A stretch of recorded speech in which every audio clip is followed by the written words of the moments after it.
commissions? Well, one of the commissions that Pat was connected with was definitely the one on the future of the lead up to Humane Vitae, whether the Pope was going to change what Pius XI had said about birth control and marriage generally. And so Pat and de Habish, they were all the laity was sequestered out at a monastery up in Castel Gandolfo, away from distractions. And I got a phone call one evening, for God's sake, get up here, we've got to get out of here. So I picked them up and we went off to a trattoria, and they had a few good wines and a couple of whiskies. But and I knew from what Pat was telling me that and de Habish was there, that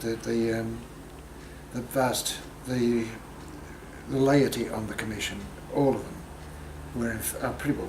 I must be careful, I wasn't there. Certainly, the vast majority of the laity were for that the Pope had to change it. It had to be a conscious decision on the part of the individual. And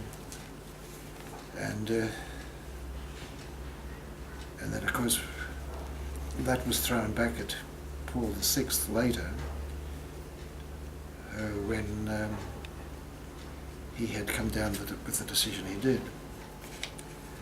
And Paul VI's comment, I think it was reported in the newspapers, but certainly it got back to me probably through Keegan and these others, that the Pope said,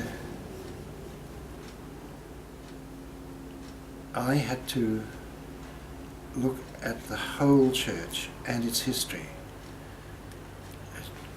And one of the things he said, the papacy was given to me with certain rights and prerogatives that had become attached to the papacy over history. And I have an obligation to hand on the papacy to my successor with those powers and prerogatives intact. Now, Pius XI had already spoken on birth control, and I know from other sources that certainly some of the conservatives, like Ottaviani and those, were putting pressure on Paul VI that he had to stick by what had been said previously, otherwise you undermine the power and authority of the papacy. And Paul VI said somewhere that he had to take that into account, the authority of the papacy. And I remember when I first heard that was what Paul VI had commented, that he must hand on all those rights and prerogatives to his successor. I just said to myself, but what if those rights and prerogatives had become attached to the Vatican only because of a misconception of what the faith of Peter was all about? That they were historical accretions, like barnacles on the bottom of a ship. Surely a pope then has an obligation to scrape them off.